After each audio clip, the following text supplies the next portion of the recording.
Throughout the scriptures, certain numbers and passages carry a profound significance that transcends time and culture. Among these, the mention of the 144,000 in the book of Revelation and the message of Psalm 82 stand out as particularly enigmatic yet deeply interconnected. The 144,000, often described as a group chosen for a divine purpose, are believed to play a crucial role in the unfolding of spiritual events at the end of times. Meanwhile, Psalm 82 introduces the concept of a divine council, where God stands among other gods and calls for justice and righteousness. But what is the connection between these two passages? How do the 144,000 relate to the divine beings mentioned in Psalm 82? And what responsibilities might they bear in executing divine justice on earth?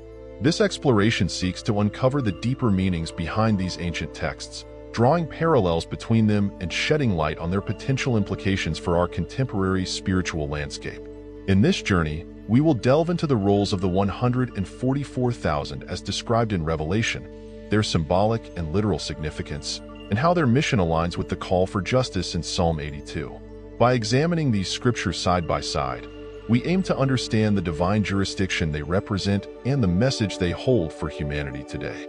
The 144,000 a chosen people. The mention of the 144,000 in the book of Revelation has fascinated scholars, theologians, and spiritual seekers for centuries.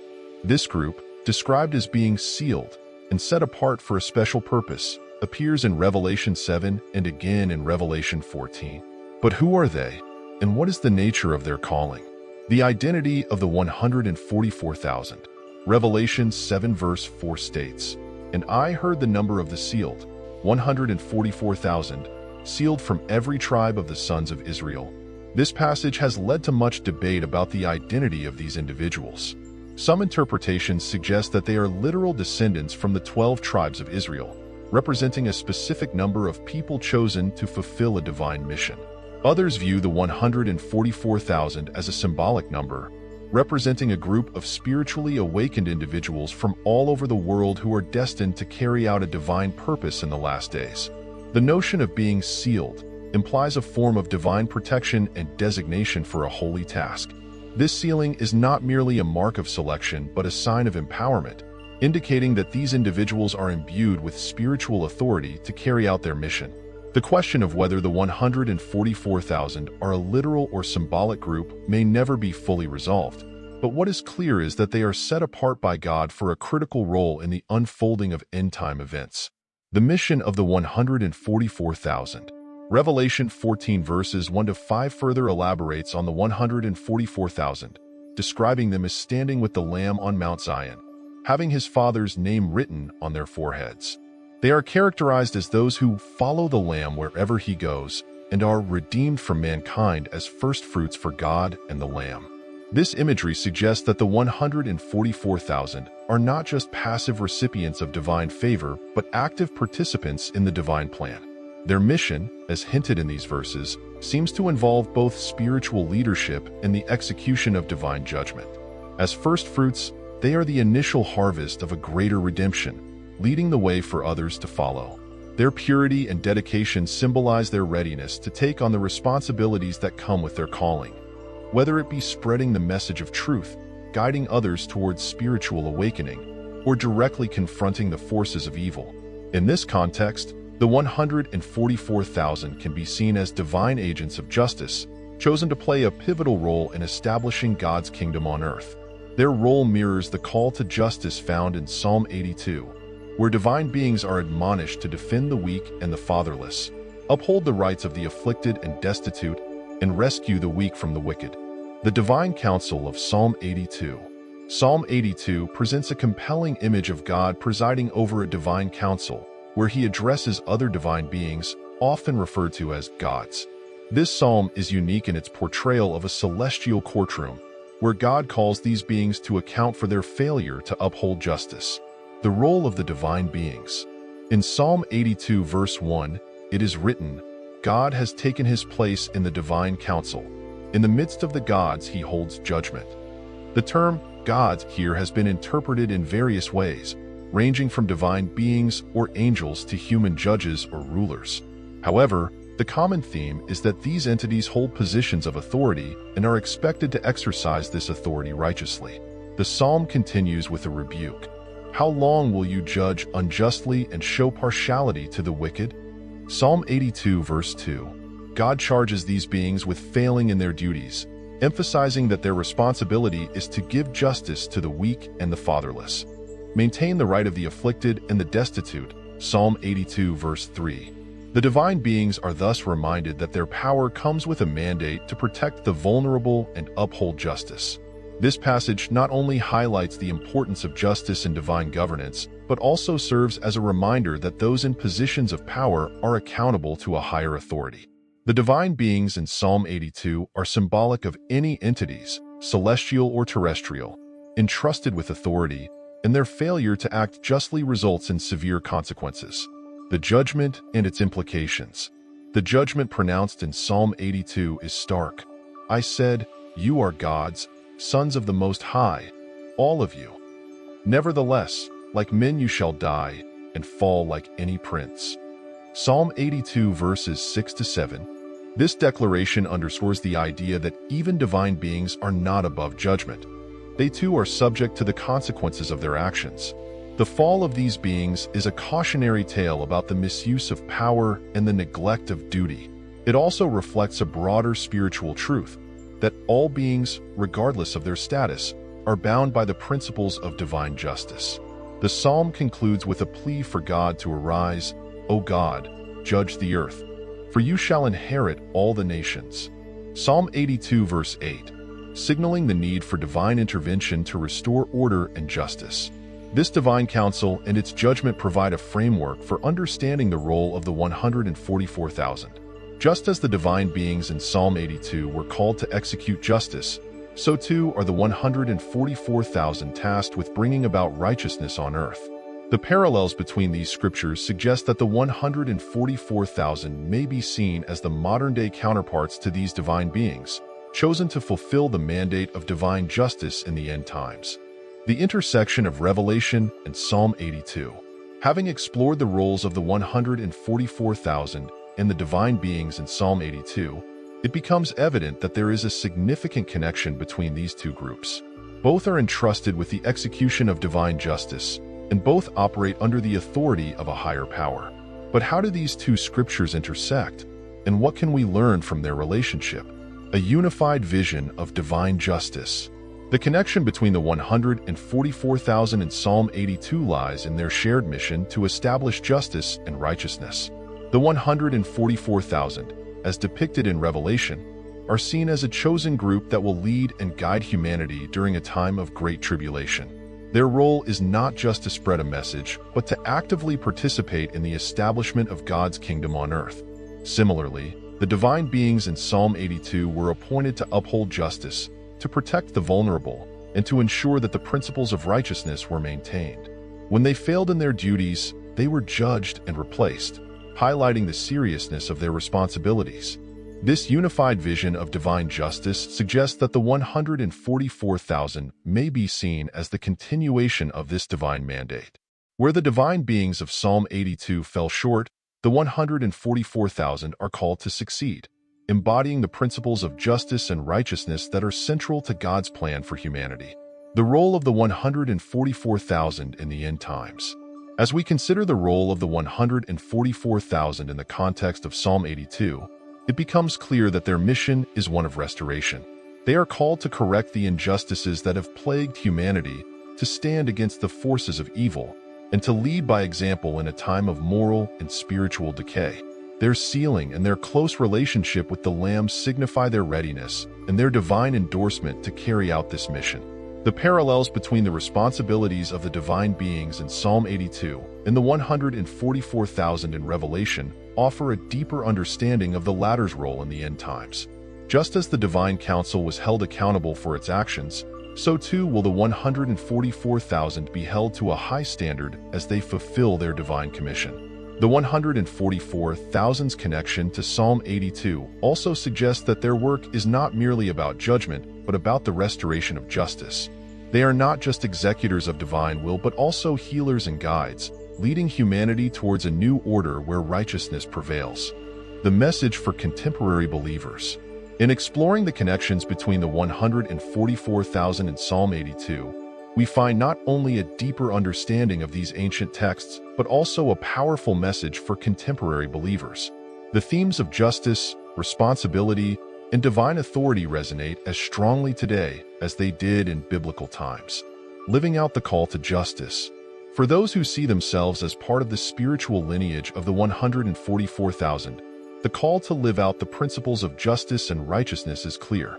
This involves not only personal integrity and moral conduct, but also active engagement in addressing the injustices of the world. Believers are called to defend the vulnerable, speak out against corruption, and work towards creating a society that reflects the values of God's kingdom. The message of Psalm 82 serves as a reminder that those in positions of influence, whether spiritual or secular, are accountable to a higher authority. Just as the divine beings were judged for their failures, so too will those who neglect their responsibilities face consequences. This underscores the importance of humility, accountability, and a commitment to the greater good. The relevance of the 144,000's mission today. The mission of the 144,000 is not confined to the end times. Its principles are relevant to all who seek to follow the path of righteousness. The idea of being sealed and set apart for a divine purpose can be seen as a metaphor for the spiritual commitment that all believers are called to make. It is a commitment to live according to higher principles, to resist the temptations of the world, and to be a light in times of darkness. Furthermore, the connection to Psalm 82 challenges believers to consider their role in the divine council.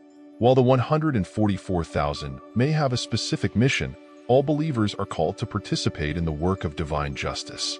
This means taking seriously the charge to uphold the rights of the oppressed, to act with compassion and fairness, and to strive for a world where justice prevails. The symbolism of the 144,000 and its broader implications. The number 144,000 mentioned in the book of Revelation is laden with symbolism, making it a focal point for various interpretations and insights. Beyond the literal and spiritual roles assigned to this group, the number itself holds a deeper significance within the broader context of biblical numerology and spiritual teachings. Understanding this symbolism provides additional layers of meaning to the connection between the 144,000 and the divine counsel depicted in Psalm 82. The significance of the number 144,000. In biblical numerology, numbers often carry symbolic meanings that go beyond their numerical value. The number 144,000 is particularly intriguing because it is a product of 12 by 12 by 1,000. The number 12 in the Bible is frequently associated with completeness and divine authority, seen in the 12 tribes of Israel and the 12 apostles of Christ. The repetition of this number in the context of the 144,000 underscores a sense of spiritual fullness and perfect order. When multiplied by 1,000, the number takes on a sense of vastness and magnitude, symbolizing not just a specific group, but an extensive and encompassing representation of God's people. Thus, the 144,000 can be seen as embodying the fullness of God's chosen ones, whether literally or symbolically, who are entrusted with the execution of His divine plan. This interpretation of the number emphasizes the idea that the 144,000 are not merely a small, exclusive group, but rather a representation of the ideal. Those who are fully aligned with divine will and capable of carrying out the sacred task of establishing justice on earth. The broader implications for humanity. The symbolism of the 144,000 extends beyond the confines of the specific individuals mentioned in Revelation. It speaks to the broader potential within humanity to rise to the occasion and fulfill a divine purpose. While the 144,000 are sealed and set apart, their example serves as an inspiration for all who seek to live righteously and in alignment with divine principles. The message here is one of empowerment. The number 144,000 symbolizes the idea that the call to justice, righteousness, and divine service is not limited to a select few, but is accessible to all who are willing to answer it. This democratization of spiritual responsibility suggests that anyone who commits to living a life of integrity and service can contribute to the divine mandate. Moreover, the concept of being sealed implies that protection and divine favor are available to those who choose this path. The 144,000 are marked for their mission, but this mark can also be seen as a metaphor for the spiritual armor that comes from living in alignment with God's will. This protection is not about escaping worldly challenges, but about being equipped to face them with courage and resilience. The intersection with Psalm 82's divine counsel. When we consider the 144,000 in light of the divine counsel described in Psalm 82, we see a reflection of the broader spiritual truth that those who are chosen for divine tasks are expected to embody the highest principles of justice and righteousness. The council of gods in Psalm 82 failed in their duties and were judged for it, underscoring the seriousness of the responsibilities that come with spiritual authority. The 144,000, in contrast, are depicted as succeeding where the divine counsel fell short. They are the embodiment of what it means to fulfill divine expectations, to be just, to be righteous, and to lead others towards the truth. Their mission, therefore, is not just about their own spiritual journey, but about correcting the failures of the past and setting a new standard for what it means to serve the divine. In this light, the 144,000 can be seen as both a fulfillment and a continuation of the mission outlined in Psalm 82. They are tasked with restoring the balance, ensuring that justice prevails, and leading humanity towards a new era of spiritual awakening. Their role is not just to judge, but to heal, to guide, and to elevate the consciousness of the world. The legacy of the 144,000 and the divine mandate. As we near the conclusion of our exploration, it is essential to consider the lasting impact and legacy of the 144,000 as they fulfill their divine mandate. Their role in establishing justice and righteousness on earth is not just about the present or the end times, but about the enduring influence they will have on the future of humanity and the spiritual evolution of the world. The enduring influence of the 144,000. The mission of the 144,000 extends beyond their immediate actions during the time of tribulation. Their legacy is one of transformation, both of the world around them and of the collective consciousness of humanity. By embodying the principles of divine justice, they set a precedent for how spiritual authority should be exercised, compassionately, wisely, and with a deep sense of responsibility. This legacy will be carried forward by those who are inspired by their example. Just as the divine counsel in Psalm 82 was a model for divine governance, the 144,000 become a model for spiritual leadership in the new order. Their actions serve as a blueprint for future generations, showing that true power lies not in domination but in service, not in judgment but in healing. The spiritual evolution of humanity. The work of the 144,000 contributes to the broader spiritual evolution of humanity. Their mission is not just about correcting injustices, but about raising the vibrational frequency of the earth, leading humanity towards a higher state of consciousness. This shift is crucial for the establishment of a new order where love, unity, and righteousness prevail. In this sense, the legacy of the 144,000 is one of hope and renewal. They are the harbingers of a new dawn, where the mistakes of the past are rectified and a brighter future is made possible. Their influence will be felt not just in the physical realm but in the spiritual realms as well, as they help to pave the way for the ultimate fulfillment of God's plan for creation. The exploration of the 144,000 in Psalm 82 reveals a profound connection between these ancient texts, offering insights into the nature of divine justice and the responsibilities of those chosen to uphold it. The 144,000 are more than just a group mentioned in Revelation. They are a representation of the divine mandate to establish righteousness on earth, a continuation of the mission entrusted to the divine beings in Psalm 82. For contemporary believers, this connection serves as both a challenge and an inspiration. It calls us to examine our own lives and our roles in the broader spiritual narrative. Are we living out the principles of justice and righteousness? Are we prepared to take on the responsibilities that come with our spiritual awareness? The message is clear. The divine jurisdiction extends beyond the heavens and into our daily lives. Whether we identify with the 144,000 or see ourselves as part of the broader spiritual community, we are all called to participate in the unfolding of God's plan for justice and redemption. By embracing this mandate, we align ourselves with a higher purpose and contribute to the establishment of a world that reflects the values of the divine. As we reflect on the connection between the 144,000 and Psalm 82, Let us take this opportunity to recommit ourselves to the pursuit of justice and righteousness. Begin by examining your own life. Are there areas where you can act more justly, speak more truthfully, or serve more compassionately? Consider how you can make a difference in your community. Whether through advocacy, volunteer work, or simply being a voice of reason and compassion, your actions can contribute to the greater good. Finally, seek to deepen your spiritual connection and understanding. Study these scriptures and others like them, meditate on their meanings, and allow them to guide your actions. The path of the chosen ones is not limited to a select few. It is a calling for all who wish to live in alignment with divine justice. The time to act is now.